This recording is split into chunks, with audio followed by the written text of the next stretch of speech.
The CBS Radio Mystery Theater presents...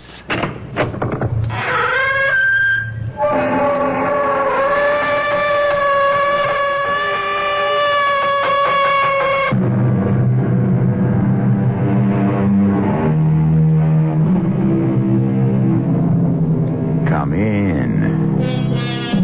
Welcome. I'm E.G. Marshall. Things that are done... it is needless to speak about. Things that are past, it is needless to blame. So spoke the great Chinese philosopher Confucius.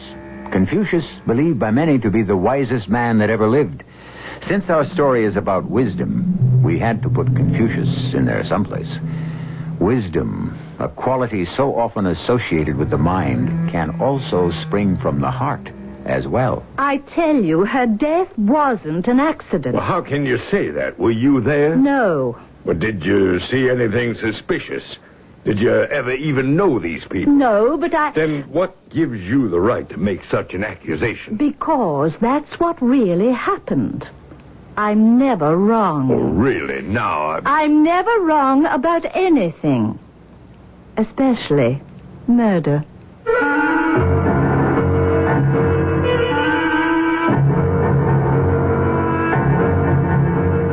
Our mystery drama, Sound Advice, was written especially for the Mystery Theater by Victoria Dann and stars Carol Teitel. It is sponsored in part by Buick Motor Division. I'll be back shortly with Act One. Basically, you're kind of a procrastinator, aren't you? Can I get back to you later on that? But you don't just put things off. No, sir, you put things off for a reason. See, when are these snow shovels going on sale? August. I'll wait. But what about the 2 feet of snow on our driveway, Wally? It'll melt. Well, for you purposeful procrastinators, Buick has some very good news. At this time of year, your Buick dealer may get very accommodating when it comes to deals on compact, fun-to-drive Skylarks, roomy, comfortable Centuries, luxurious Regals, even full-size LeSabres and elegant Electras. Now, while we hate to hurry you, this is what a lot of other procrastinators have been waiting for, too. So stop dawdling, because you can afford a Buick. Yes, you can. Right now at your Buick dealers. Am I too late? No, sir. I'd say you're just in time. Yes, you can. Yes, you can. Yes, you can.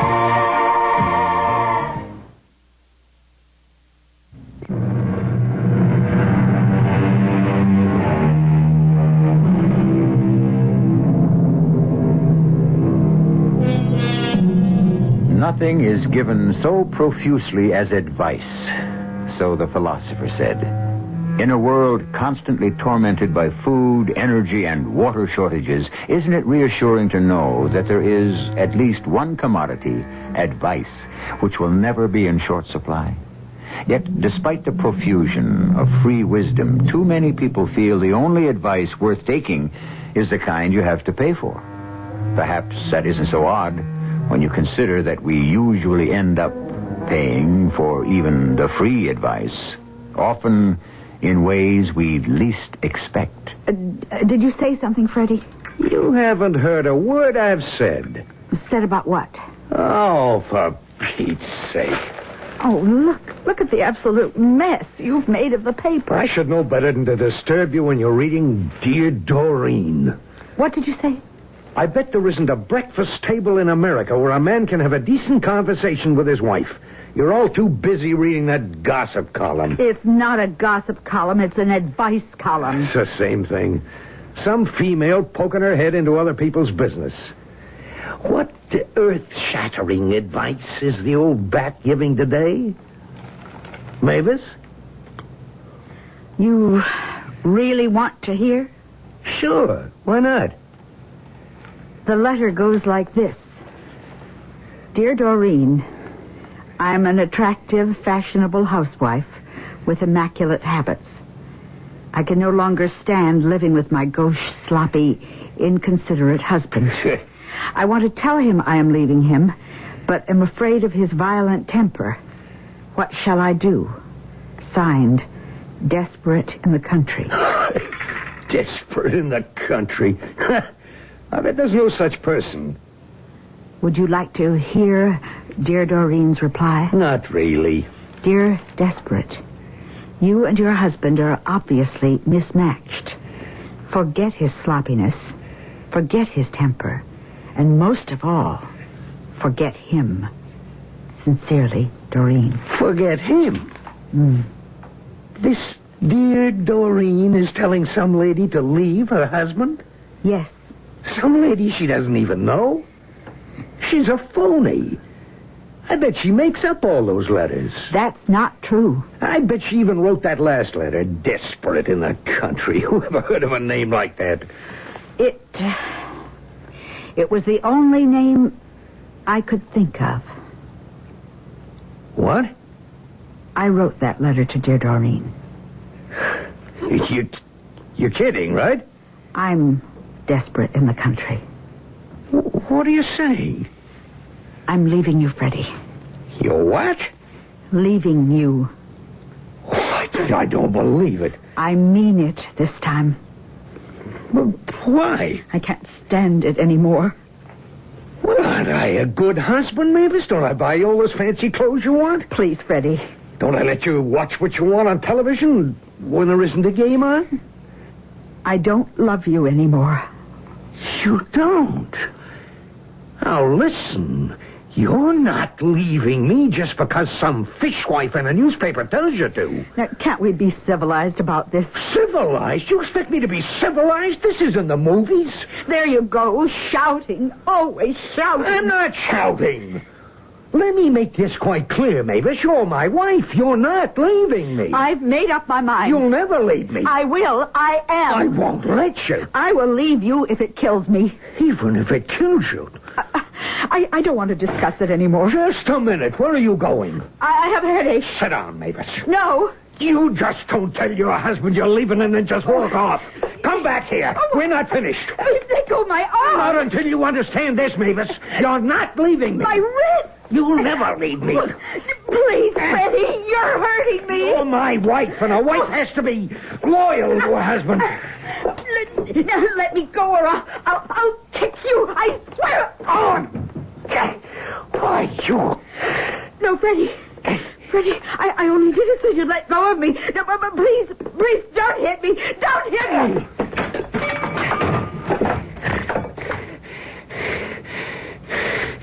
Mavis? Come on, Mavis. I didn't hit you that hard. Come on, get up. Oh, all right. I apologize. I shouldn't have gotten so mad. I shouldn't have hit you. Did you hear me, Mavis? I said I was sorry. Mavis? Honey? Please, answer me. You can't... It was an accident. You must have hit your head when you fell. I don't mean to... It was an accident.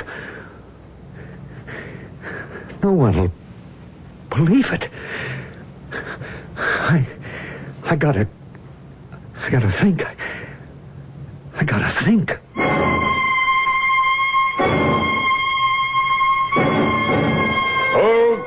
Okay, keep it moving. Keep it moving. Can't you see we got an accident here? Hey, did a car really skid off the bridge, Sheriff? Come on there, no rubbernecking. Keep it moving. Wow, did a lady really drown? I told everybody to keep back.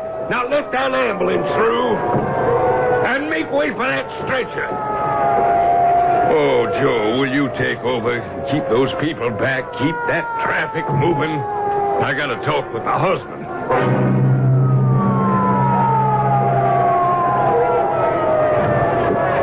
Tell me again what happened, Freddie. Sheriff, Now, I know this is upsetting for you, but I have to ask. Now, how did it happen? We were driving into town, Mavis and me. The car skidded out of control down the embankment, into the river. Could Mavis swim? Well, of course she could, Sheriff. You don't think I'd let Mavis drown, do you? No, I don't, Freddie, but I got to follow proper procedure. You know that. I thought she was out of the car. I thought she was right behind me. I didn't think she was still caught inside the car. I'm very sorry, Freddie. I thought she was right behind me. Here, let me drive you home. I wouldn't let Mavis drown. I loved her. I know. You don't think I'd let Mavis drown, do you? You believe me, don't you, Sheriff? Yes, I believe you, Freddie. I believe you.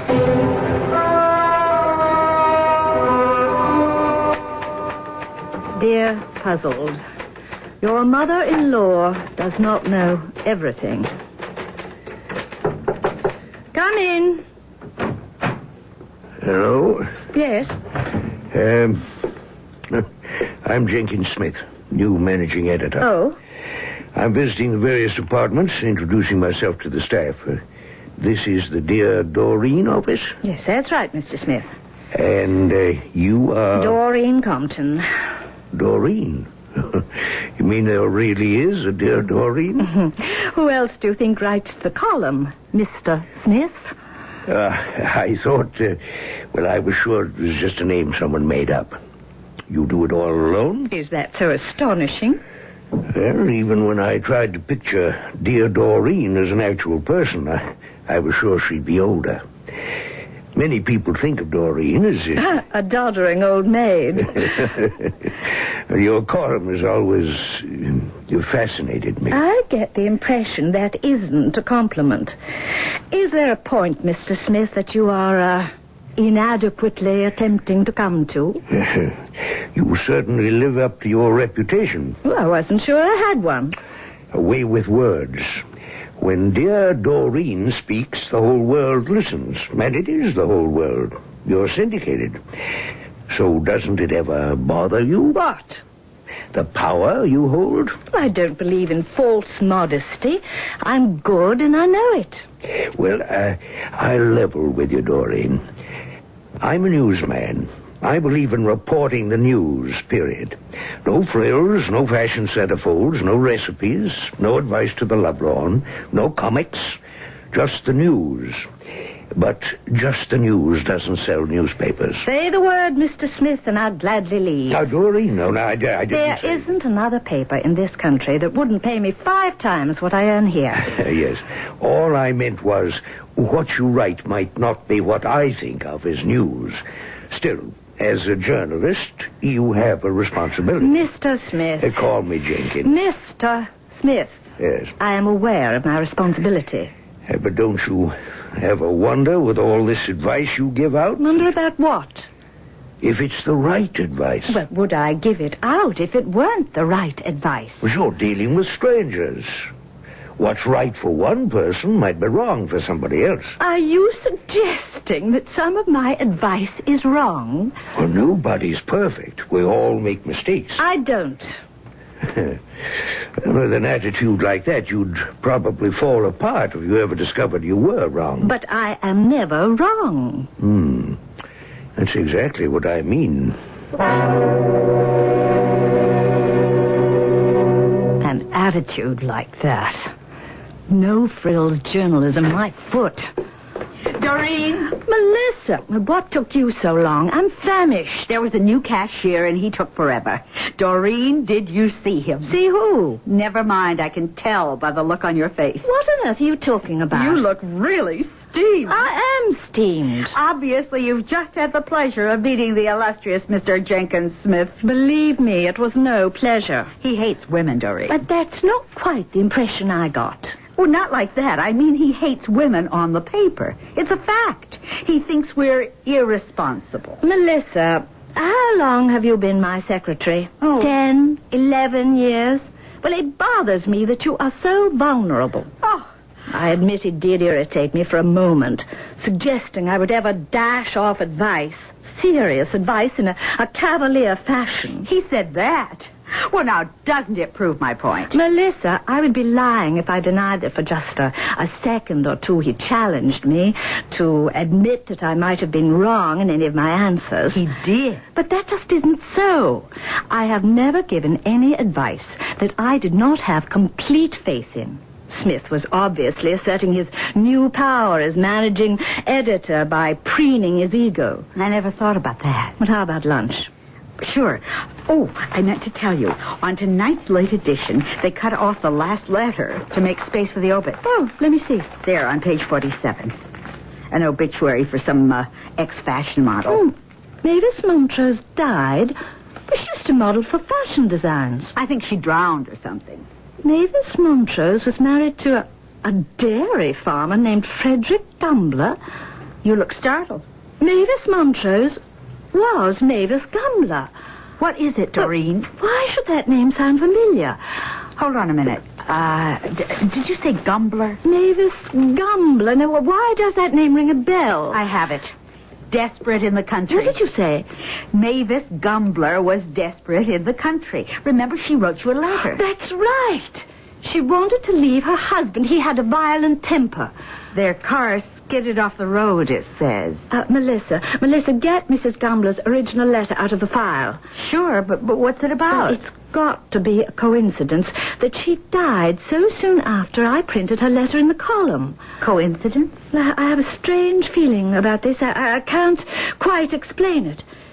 She wanted to leave her husband. I told her to go ahead and leave him. Well, from what she said about him, it was good advice. Well, I thought so, too, or else I wouldn't have given it. Certainly. And, after all, good advice never killed anybody. Or, did it? What exactly is good advice? If we examine history, we can see it's always been the fashion to blame an individual for the hardships of many. The advisor, the oracle, the strategist, the sage, all have always been held responsible for devastating military defeats and countless economic disasters. Who really is to say that the burden for unfortunate advice lays with the one who gives it and not the one who follows it? I'll be back with Act 2 shortly.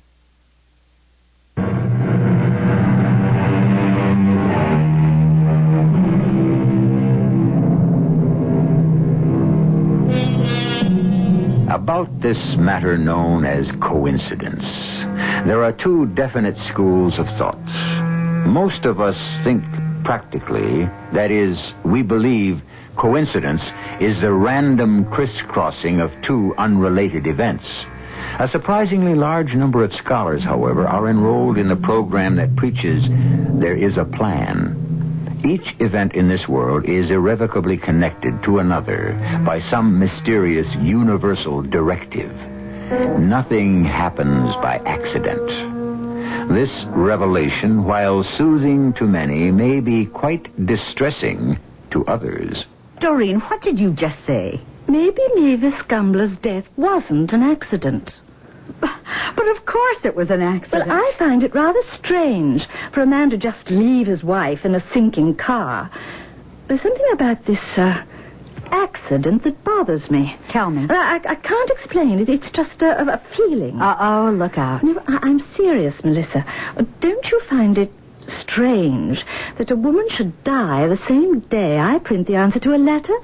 I still don't understand. I think Mr. Gumbler let his wife drown. He let her drown? But why? Well, you remember what she said in her letter. He was violent. She wanted to leave him. That says it all. You mean he'd let her die rather than lose her? Well, it's not uncommon. Doreen, maybe the husband was no great bargain, but it doesn't necessarily mean he'd let her drown. Look, I told you already, something bothers me about this. No, it isn't as if you really knew these people. Then what's to know? Facts. Hard facts. How do you measure facts up against instinct? Look, I know there's something fishy.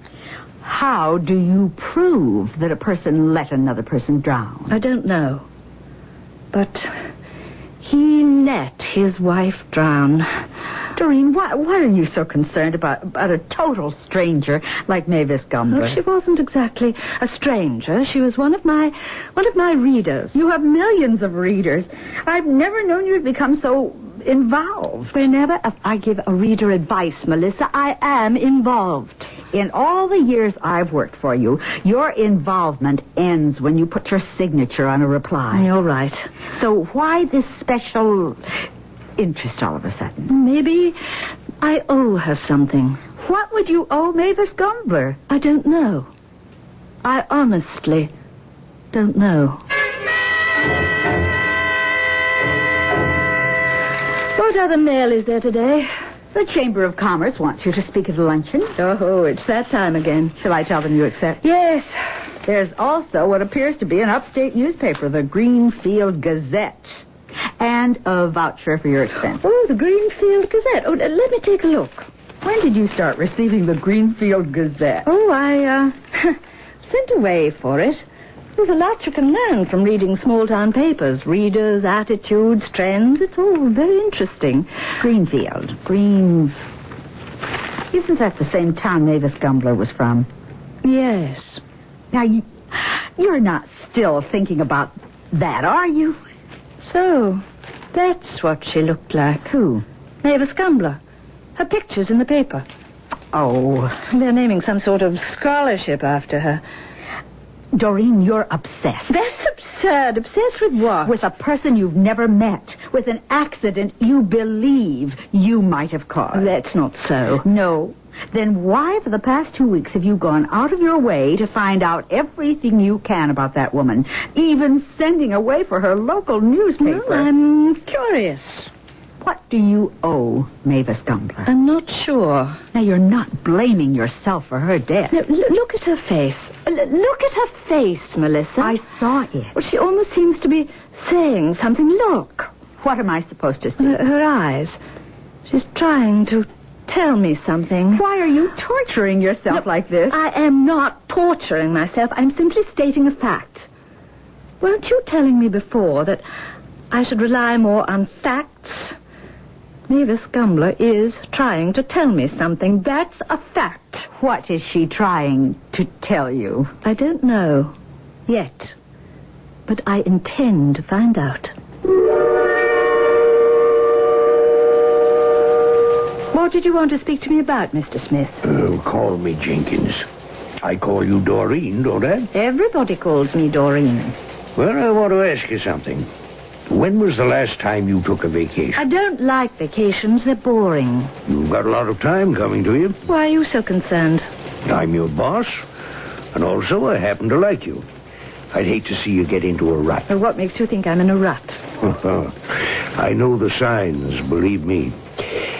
Doreen, I want to apologize to you for anything I might have said before that was in the least bit insulting. I'm trying to admit that in your way you do what every journalist tries to do. You mean write? No. You try to find the answers to questions. That's what I do, all right. You seek. And what do I seek? The truth? The truth. I suppose that sounds almost corny. But I've always felt a newspaper owed its readers the truth. Yes. That's exactly what we owe our readers. We owe them the truth. We actually agree on something. Oh, we agree. We most certainly agree. And I think I will take a little vacation. The Bahamas are great this time of the year. No, I'm going up to the country. Ever hear of a place called Greenfield? Can I help you? I'm looking for the sheriff. Well, I'm the sheriff, ma'am. Oh. By the I suppose you mean the suit. Not every country sheriff wears the traditional uniform, Miss... Compton. Doreen Compton. What can I do for you, Miss Compton? Well, this is the same town of Greenfield in which several weeks ago there was an auto accident involving Mrs. Mavis Gumbler. Poor Mavis. Did you know her, Miss Compton? In a way, yes. Wonderful woman, Mrs. Gumbler. Very highly thought of in the community. Great tragedy. Sheriff, would you mind very much telling me how it happened? I'd feel a lot better if I knew all the facts. Well, sure. Why don't you make yourself comfortable and have a seat, ma'am? Oh, thank you. You see, there really isn't much to tell. It was about 8, now how dark it still is this time of year. The road was slick from melting snow, and the car skidded right off the road down the embankment into the river. Mr. Gumbler managed to swim free of the car, but Mrs. Gumbler, apparently unconscious, remained inside the submerged vehicle. And those are all the facts. Sheriff, I have in my possession some information pertinent to the case. What case? What have we just been talking about? The Mavis Gumbler case. But there is no case, ma'am. Very well, the investigation. Well, what investigation? Well, considering the mysterious circumstances of her death, surely an investigation is in order? Miss Compton, in what way was Mavis Gumbler's death mysterious? Well, don't you find it odd that her husband never went back to the car to try and rescue her? It was tragic, perhaps, but not odd. Well, if somebody I loved was trapped in a submerged car, I'd certainly... You ever been in an accident, ma'am? Well, no, but I... Then perhaps you might not be aware of a state known as shock. Oh, well, of course I've heard of shock. Putting that aside for a moment, have you ever tried to return to a submerged car? Well, but it's possible he Have may you any idea how difficult? No. How near impossible it is to see underwater? No, I didn't realize that. You've made some serious allegations, ma'am. Is it your belief that Freddie Gumbler deliberately let his wife drown? Yes, that's what I'm saying. Well, now, you mentioned evidence. What kind of evidence? Well, I have here a letter written to me by Mavis Gumbler shortly before her death. May I see it, please? Are you aware that she intended to leave her husband? No, I was not aware of that. Yes, well, it's all here in this letter. She wanted my advice. Your advice? That's how I make a living, Sheriff. I write an advice column. An advice column? Here, this is the letter. Oh, you're dear Doreen. The dear Doreen. But perhaps this may sound rather silly to you, but the fact that she died so soon after writing this letter, and so soon after I printed my answer, well, it made me wonder whether or not the accident was coincidental. Well, Miss Compton, everybody knows Freddie had a temper. This letter doesn't prove a thing. Maybe not proof, but at least it sheds some light on... Well, what I'm trying to say is, isn't it at all possible that Freddie, with his temper, would be so riled up at the thought of Mavis leaving him that he'd let her drown rather than let her walk out on him? Well, isn't that what you'd call a crime of passion? No, you can't convince me what happened to Mavis Gumbler was a crime of passion. Didn't come here to start trouble. No, I'm sure you meant well. I owe it to Mavis Gumbler to find out the truth. Well, you answered her letter and you told her to go ahead and leave Freddie, didn't you? Well, in fact, I did.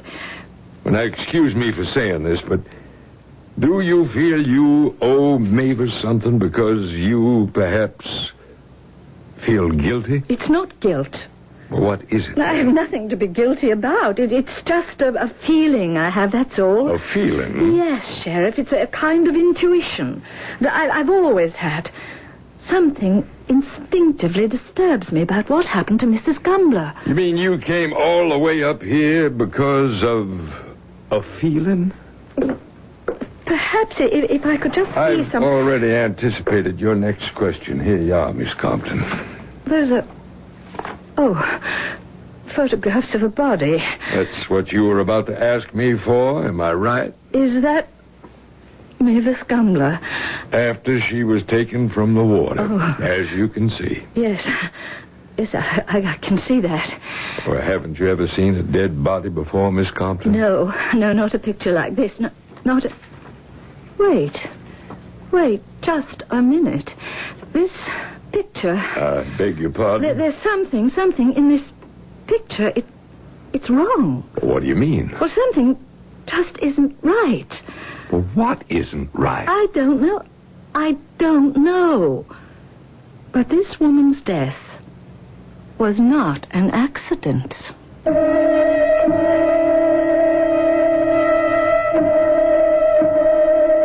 In all fairness to the accepted rules of storytelling, we admit that certain clues have already been furnished in Act One. We like to think that you, the listener, have grown rather adept at deciphering the puzzles concocted here regularly.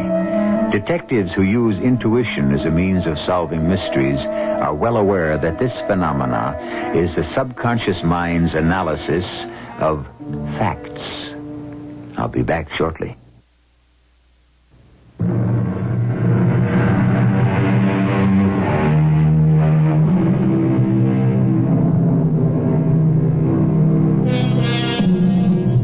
By what power do we become the victims of an obsession?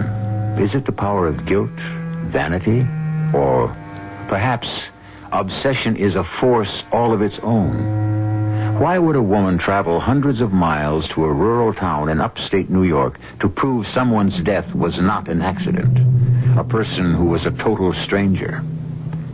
From where does the energy come that fuels each person's individual quest for truth? A quest so often launched with a double-edged sword. For while we all feel compelled to seek the truth, are we not also afraid of what we will find? Let me understand this, Miss Compton. You say you feel that Mavis Gumbler didn't die accidentally. Yes, Sheriff. I somehow know she didn't. Now, I already explained to you, ma'am, that it's impossible to prove her death was anything but an accident. I'm not talking about the accident. Well, what are we talking about then? I believe she was dead, or at least unconscious before the accident. How on earth did you arrive at that conclusion? Well, I can't explain it. There's something, I don't know, something about that picture. Yeah, but you can't quite put your finger on it. Is Correct. that it? Now, I don't know what kind of world you live in, Miss Compton, but allow me to explain what the reality is up here in Greenfield. A person, might I say a fine person, has died and been laid to rest. I have no intention of permitting you, or anyone else for that matter, to cause further pain and anguish to the bereaved, unless you're prepared to back up your accusation with facts. But, Sheriff, I warn you, Miss Compton, not to make a nuisance of yourself.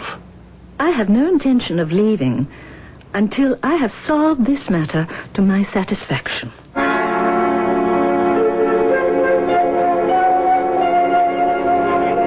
One thing about the country, it's beautiful at night. I couldn't take a walk like this in the city. Still, I suppose I had better get back to the hotel. Oh, who's there? I said, who's there? Who are you?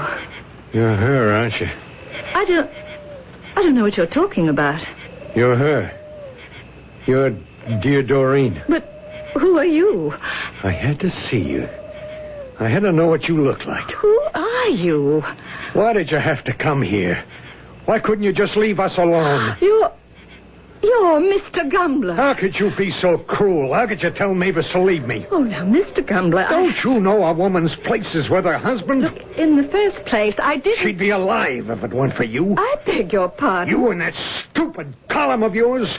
You had to put ideas into Mavis's head. It wasn't my idea for her to... You're the one that caused all the trouble between Mavis and me, pretending you know how to solve other people's problems. A meddler is what you are. If you will excuse me, Mr. Gumbler, I really should be returning to my hotel. It's your fault she's dead. I refuse to stand here in the cold night air and argue with you. Go on, walk away. But I warn you, Miss Dear Doreen, you're not welcome here. The sooner you leave, the better. Are you threatening me? It's more than a threat. It's a promise.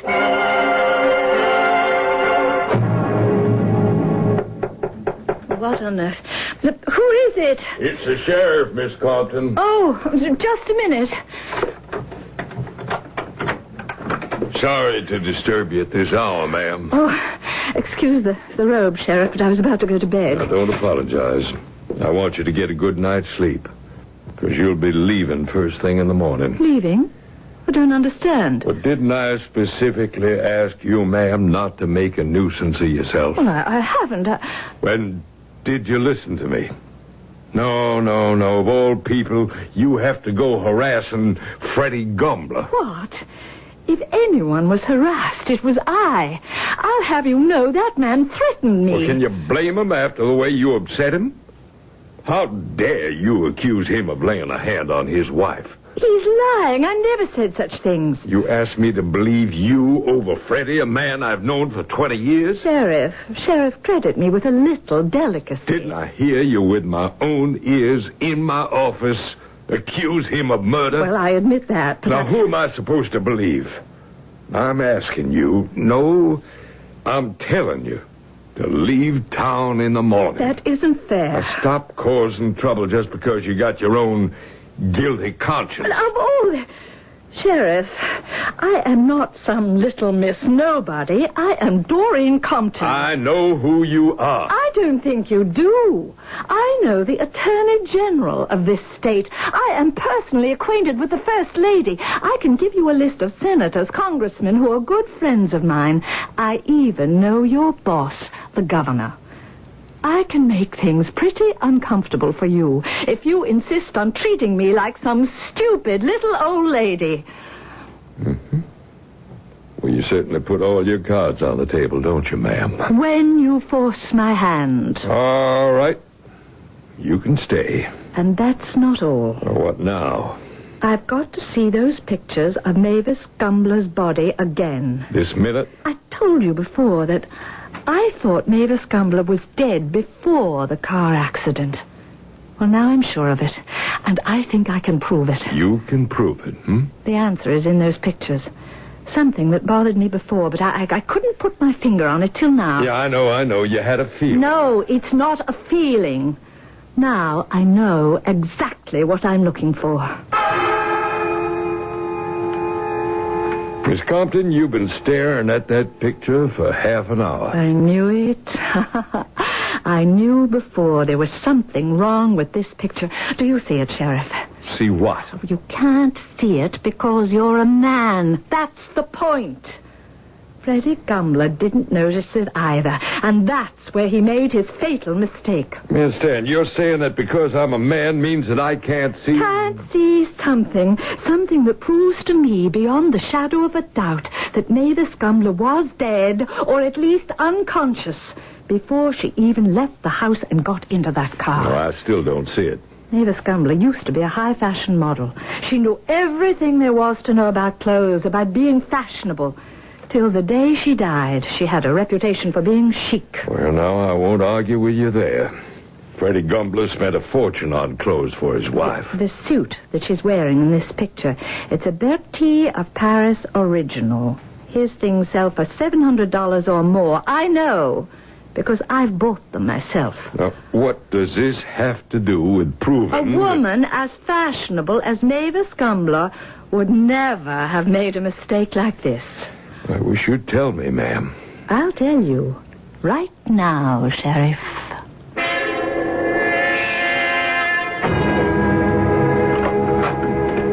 Sheriff, what's going on here? Sit down, Freddie. What's this all about? Freddie, I want you to tell me again, from the beginning, what really happened the day of the accident. What really happened? Well, Sheriff, I've already told you what happened. Tell me again. I don't understand. Just tell me, Freddie. Oh, wait a minute. Who's that over there? That's a stenographer. Well, why do you need a... What's going on here? Tell me the truth, Freddie. I already told you.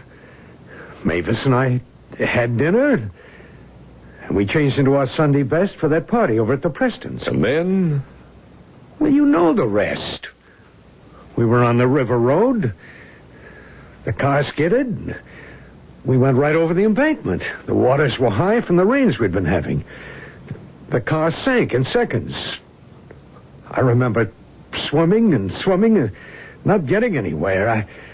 I must have blacked out as soon as I hit the shore again. And Mavis was still in the car, unconscious, dead, whatever came first. Oh, come on, please. I can't bear to talk about it anymore. What really happened?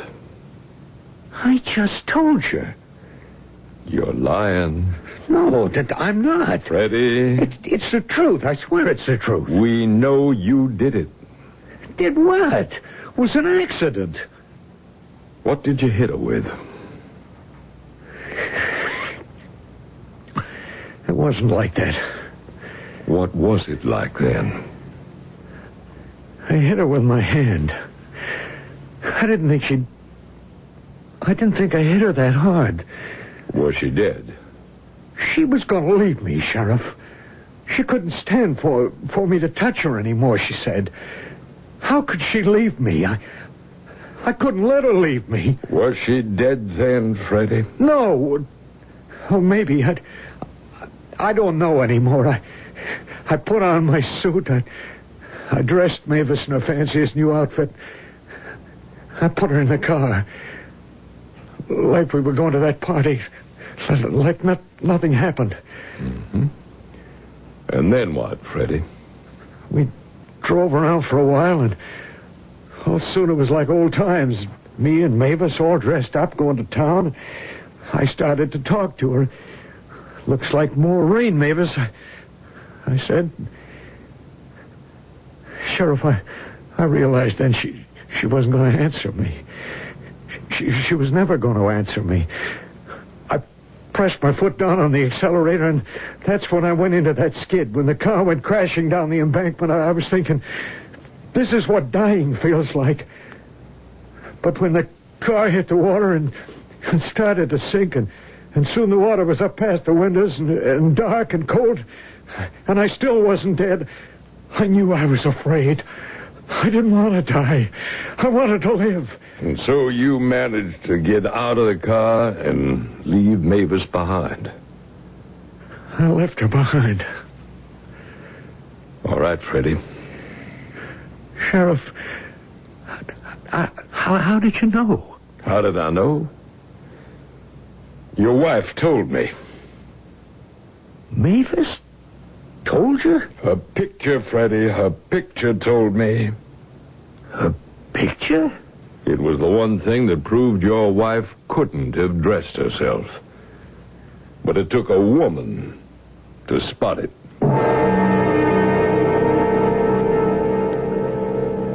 You do see, Sheriff. You do see what I mean. Yes, indeed I do. Mavis Gumbler would never have walked out of the house dressed that way. A $700 suit with the skirt on backwards. Anyone as fashion-conscious as she was would know that for this suit, the zipper does not zip up in the front. As good be out of the world as out of fashion, so the saying goes. As always, it's the little things, the so very insignificant details that become our undoing.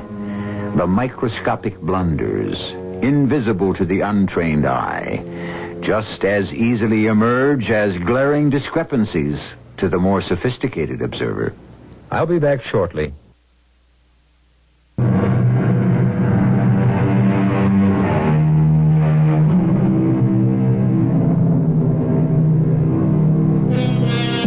Of all the destructive powers that lay within the mind, surely guilt must be the most awesome.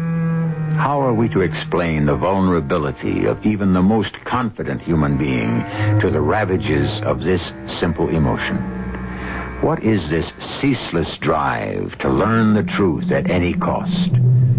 Perhaps the answer lies somewhere in our respect for those truths which are painful only when we avoid facing them. After all, are not the invisible burdens the heaviest? Our cast included Carol Teitel, Court Benson, Arnold Moss, and Martha Greenhouse. The entire production was under the direction of Hyman Brown. This is E.G. Marshall inviting you to return to our Mystery Theater for another adventure in the macabre. Until next time, pleasant dreams.